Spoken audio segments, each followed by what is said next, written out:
जय श्री राम। राम राम। नमस्कार। Education system Bihar में आपका स्वागत है। आज के इस वीडियो में बिहार अमीन के बारे में बात करने वाले हैं। बिहार अमीन रिजल्ट कब तक जारी हो सकता है और इसके बारे में बात करने वाले हैं। इससे पहले आज की बड़ी खबर देख लेते हैं, पटना हाईकोर्ट न्यूज, और इसके बाद जानने वाले हैं केस से इस पर क्या प्रभाव पड़ सकता है। इन सभी बातों को इस वीडियो में जानने वाले हैं। तो सबसे पहले देख लेते हैं आज की बड़ी खबर, पटना हाईकोर्ट न्यूज। तो इसको सारांश में जानते हैं। तो सारांश में इतना बता दें कि आप लोग शॉर्ट लिस्टेड हुए थे इंटरमीडिएट मार्क्स और प्लस अनुभव के आधार पर, और अनुभव का 25 अंक तक मिला है।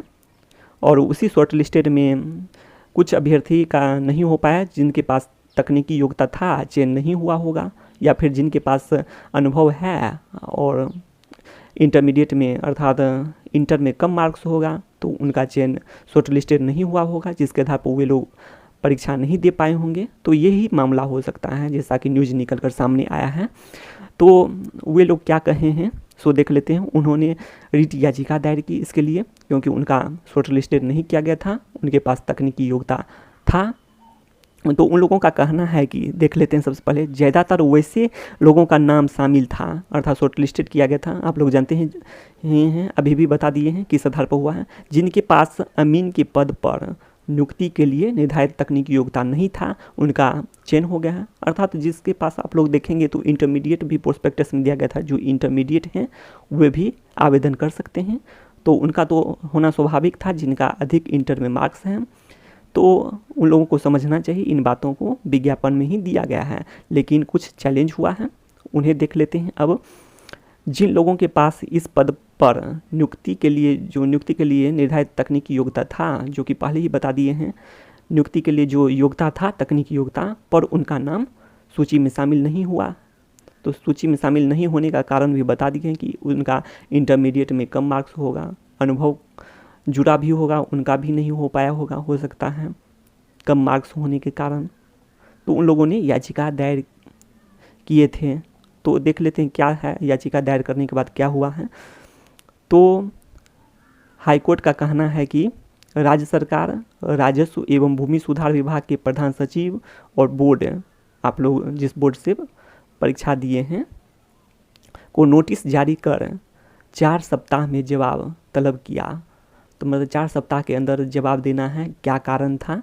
तो कारण तो यही हो सकता है कि जो इंटरमीडिएट मार्क्स बता ही दिए पहले, इंटरमीडिएट मार्क्स जिसका ज़्यादा होगा उसका नाम आ चुका है, और जिसका नहीं था उसका नहीं आया। साथ साथ जिसका अनुभव जोड़ने के बाद भी नहीं आया होगा, क्योंकि कम होगा मार्क्स। तो यही कारण हो सकता है। तो इसके बाद देख लेते हैं, इसके बावजूद पुनः उसी प्रकार की सूची सरकार बना रही है जो विधिवत है। याचिकाकर्ता की ओर से कोर्ट से अनुरोध किया गया कि सरकार द्वारा बनाए गए सूची को निरस्त कर अमीन पद पर नियुक्ति के लिए तकनीकी योग्यता रखने वाले वैसे लोगों की सूची, उनकी योग्यता और सर्वे सेटलमेंट एक्ट, मतलब यही बात निकल कर सामने आती है कि जिसके पास योग्यता है उन लोगों को ही लिया जाए, और जिसके पास नहीं है उन लोगों को नहीं लिया जाए। लेकिन तब तक परीक्षा हो चुका है और विज्ञापन में अब बदलाव की कोई गुंजाइश तो नहीं बनती है। इसीलिए जिनका एग्ज़ाम हो गया है, एग्ज़ाम हुआ है, परीक्षा हुआ है, उन लोगों को अब डरने की ज़रूरत नहीं है। उन लोगों को तो अब जिनका अधिक मार्क्स होगा उन लोगों का सिलेक्शन तो होना ही चाहिए, क्योंकि पहले ही जो चैलेंज करना था सो करना चाहिए।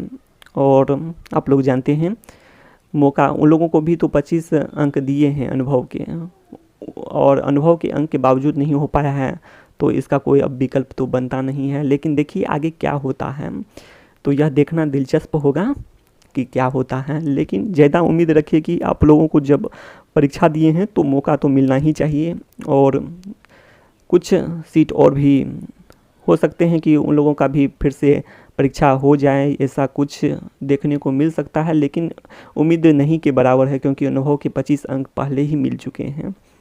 तो जवाब में तो यही दिया जा सकता है कि विज्ञापन के अनुसार सभी कुछ जितना कुछ होना था हुआ है, अर्थात इंटर के अंक प्लस अनुभव के अंक उसके आधार पर शॉर्ट लिस्टेड हुआ है, और इसमें किसी को कोई संदेह होना भी नहीं चाहिए।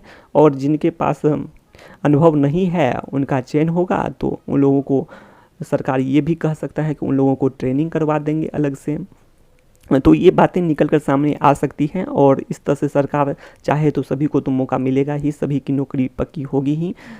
जैसा कि यदि अधिक मार्क्स है तो नौकरी होगा, मेरिट लिस्ट में आ जाते हैं तो नौकरी होना है।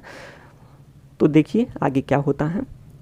अब आगे बात कर लेते हैं कि इसमें आखिर रिजल्ट कब तक जारी हो सकता है। तो 4 सप्ताह का समय मांगा है, जैसे कि आप लोग जानते हैं कि 4 सप्ताह के भीतर जवाब देना है। और जितना जल्दी ये सभी जवाब दे देते हैं उतना जल्दी रिजल्ट का संभावना बढ़ जाएगा।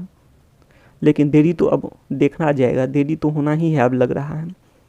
जैसा कि इसको देखने के बाद 4 सप्ताह जवाब तलब देने को कहा गया है। यदि 4 सप्ताह के भीतर में जवाब देना है, ये तीसरा सप्ताह देते हैं तो भी चलेगा, 4 सप्ताह से कुछ दिन पहले देते हैं फिर भी चलेगा जवाब। तो ऐसे में लेट हो सकता है, देखिए क्या होता है आगे।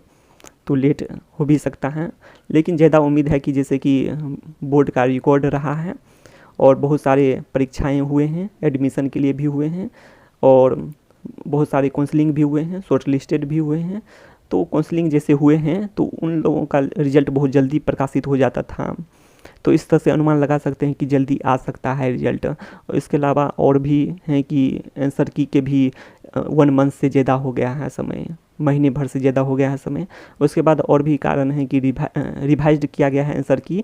तो उस तरह से आप लोग सोच सकते हैं कि रिजल्ट जल्दी आने की संभावना है, रिजल्ट शीघ्र घोषित हो सकता है। इसके अलावा आप लोग को बात करें कि कट ऑफ पर, तो कट ऑफ पर प्रीवियस कई वीडियो बता चुके हैं कि कट ऑफ क्या रहने वाला है और सभी तर्क के साथ बता दिए हैं। आप लोग इस चैनल के प्ले लिस्ट में जाकर, बिहार अमीन का प्ले लिस्ट है उसमें जाकर उस वीडियो को देख सकते हैं। यदि आप लोग विस्तार से जानना चाहते हैं तो आप लोग उस वीडियो को देख लें। और उसके अलावा बात करें तो इस वीडियो के लास्ट में भी बिहार अमीन वीडियो और प्ले लिस्ट दोनों आ जाएगा और प्ले लिस्ट पर क्लिक करके सभी वीडियो को आप देख सकते हैं। और उसमें से कट ऑफ के बारे में भी बताया गया है, जो कि सटीक कट ऑफ बताया गया है, उसे देख लें जिससे आप लोगों को अनुमान हो जाए। और कितने मार्क्स आपके आ रहे हैं आप लोग कमेंट बॉक्स में अभी भी बता सकते हैं आपका मार्क्स कितना आ रहा है।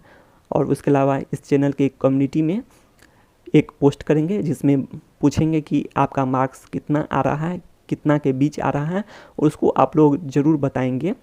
इस तरह से अनुमान लगाया जा सकता है आपका मार्क्स कितना बन रहा है और आपका चयन होगा या नहीं होगा।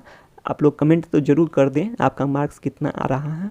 सभी कैंडिडेट जितने भी देख रहे हैं सभी कमेंट करके बता सकते हैं कितने मार्क्स आ रहे हैं और किस पोस्ट के लिए आवेदन किए थे। 1767 पोस्ट के लिए किए थे या फिर 40 पोस्ट के लिए किए थे, इसको भी बताना न भूलें, क्योंकि पिछले वीडियो में बता चुके हैं नॉर्मलाइजेशन के बारे में कि एक से अधिक शिफ्ट में जिसमें एग्ज़ाम होता है, परीक्षा होती है, एक से अधिक शिफ्ट में एग्ज़ाम जिसमें होता है उसमें नॉर्मलाइजेशन की व्यवस्था होती है। तो हो सकता है नॉर्मलाइजेशन हो, तो इसीलिए आप लोग बता सकते हैं। और आप लोग को बता दें कि यदि शिफ्ट का लेवल बात करें कि सभी शिफ्ट में मान के चलें कि 5, 7, 8 शिफ्ट में परीक्षा होता है, एग्ज़ाम होता है, लेकिन सभी का लेवल सेम हो तो मार्क्स में ज़्यादा फर्क नहीं पड़ता है। 2 नंबर इंक्रीज करता है, 2 नंबर डिक्रीज करता है, 1-2 नंबर। लेकिन शिफ्ट में यदि अंतर होता है, पिछले वीडियो में जो बताए थे वो शिफ्ट के अनुसार बताए थे कि एक को हार्ड मतलब टफ शिफ्ट लेकर बताए थे और एक बताए थे कि आसान शिफ्ट लेके और एक मॉडरेट शिफ्ट लेके, तो इस तरह से बताए थे। तो शिफ्ट में लेवल में अंतर रहेगा तब तो मार्क्स में काफ़ी के अंतर होते हैं। नॉर्मलाइजेशन में बहुत मार्क्स के अंतर हो जाते हैं, बहुत का मार्क्स बढ़ता है, बहुत का मार्क्स काफ़ी कम हो जाता है।